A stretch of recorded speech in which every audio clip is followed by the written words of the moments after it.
اعوذ باللہ من الشیطان الرجیم بسم اللہ الرحمن الرحیم۔ آج کا ہمارا موضوع ہے 22 رجب کی جو کنڈے کی نیاز ہوتی ہے اس کے سلسلے سے۔ تو سب سے پہلے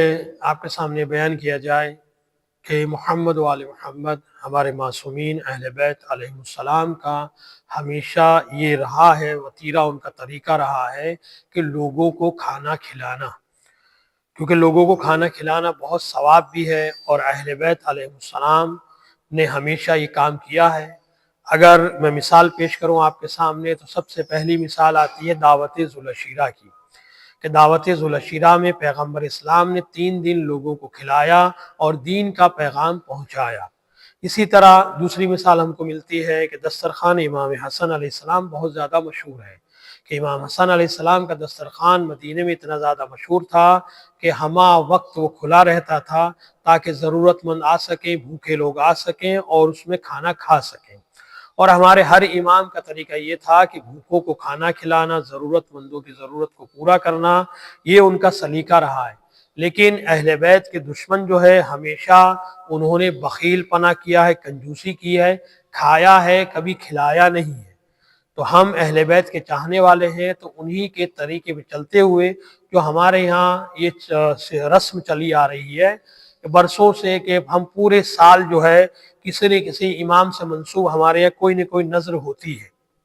جیسے 22 رجب ہے، 22 جمادی الثانی دسترخوان امام حسن ہے، محرم وغیرہ میں بھی جو ہے ہم حاضری وغیرہ کرتے ہیں الگ الگ جگہ۔ تو یہ تمام کے تمام کام جو ہے کیونکہ ہم نے معصومین سے منسوب بھی کیے ہیں اور مومنین کو کھانا کھلا رہے ہیں، تو یہ ثواب کا کام ہے، اور یہ بہترین ثواب ملتا ہے اس میں، کیونکہ خود امام جعفر صادق علیہ السلام کی بھی حدیث ہے کہ لوگوں کو کھانا کھلاؤ اور ان تک ہمارا پیغام پہنچاؤ۔ تو یہ تمام چیزیں ثواب کی ہیں، کھانا کھلانا ہو یا اس دن نذر کے دن جو ہے جس امام سے بھی منسوب ہو اس امام کے لیے کوئی نہ کوئی ثواب ہدیہ کرنا ہو، چاہے حدیث قصہ پڑھیے، چاہے سورہ یاسین وغیرہ پڑھیے، قرآن مجید کی تلاوت کیجیے، یہ ثواب کا کام ہے۔ یہاں جو ہماری اس ویڈیو بنانے کا اصل مقصد یہ ہے کہ اس نذر و نیاز کے نام پہ جو لوگوں کے ذہنوں میں کچھ غلط فہمیاں ہیں اس کو دور کرنا ہے۔ اس میں سب سے پہلی جو غلط فہمی ہے کہ کچھ لوگ یہ سوچتے ہیں کہ یہ جو 22 رجب کی جو نیاز ہے کنڈے کی، وہ مٹی کے برتن میں ہی ہونی چاہیے، جبکہ ایسی کوئی بات نہیں ہے، اس کی کوئی حقیقت نہیں ہے۔ آپ کسی بھی چیز میں کر سکتے ہیں۔ پرانے زمانے میں لوگ مٹی کے برتن میں کرتے تھے، آج کا زمانہ الگ ہے تو الگ الگ برتنوں میں کرتے ہیں۔ اسی طرح لوگوں میں مشہور یہ ہے کہ یہ کنڈے والی نیاز جو صرف 22 رجب کو ہی ہو، نہیں، یہ بھی ضروری نہیں ہے۔ آپ رجب میں، شعبان میں، پورے سال بھر میں کسی بھی دن جو ہے امام سے منسوب یہ نذر کبھی بھی کر سکتے ہیں، چاہے رجب میں کیجئے، چاہے شعبان میں کیجئے۔ اس کے بعد اور غلط فہمیاں جو کیا ہے کہ یہ نذر جو ہے نماز صبح کے بعد ہی ہونی چاہیے، نہیں، یہ بھی، اس کی بھی کوئی حقیقت نہیں ہے۔ آپ کسی بھی وقت کر سکتے ہیں، صبح کے وقت کریے، ظہر میں کریے، رات میں کریے۔ اصل مقصد ہے مومنین کو کھانا کھلانا، کیونکہ مومنین کو کھانا کھلانا آپ کسی بھی وقت کھلا سکتے ہیں۔ اس کے علاوہ آپ دیکھیں کہ عورتوں میں کچھ غلط فہمیاں ہیں نذر کو لے کر، جیسے بہت سی جگہوں میں آپ کو یہ ملے گا کہ ان کے ہاں مشہور یہ ہے کہ اگر کسی بی بی کی نظر ہو، یا مثلا بی بی فاطمہ زہرا سلام اللہ علیہ کی نظر ہے، بی بی زینب سلام اللہ علیہ کی نظر ہے، جناب سکینہ کی نظر یہ ہے، تو ان کے ہاں مشہور یہ ہے کہ بھئی مرد اس کو نہیں کھا سکتے، اگر نظر بن رہی ہے تو مردوں کا سایہ اس پہ نہیں پڑ سکتا۔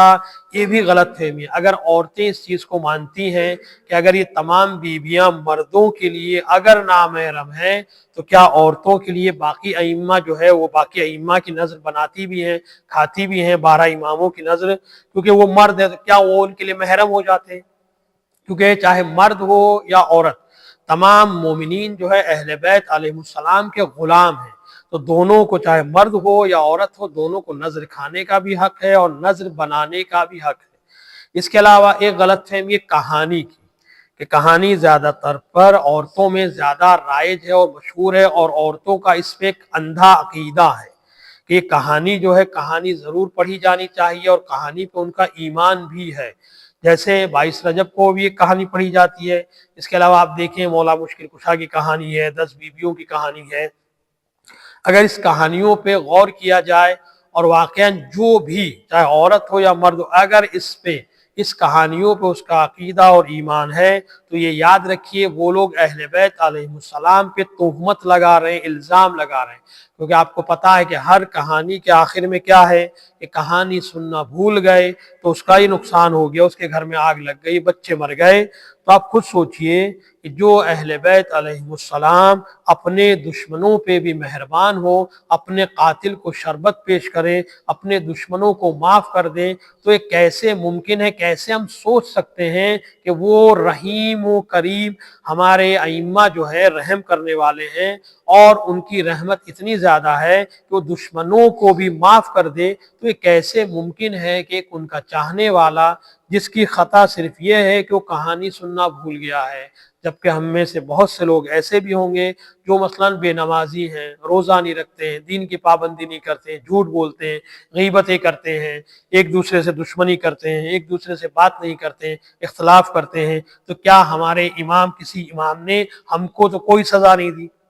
جبکہ ہم حرام کام میں مبتلا ہونے کے باوجود بھی ہمیں کوئی سزا نہیں مل رہی، تو کیسے ممکن ہے کہ ایک کہانی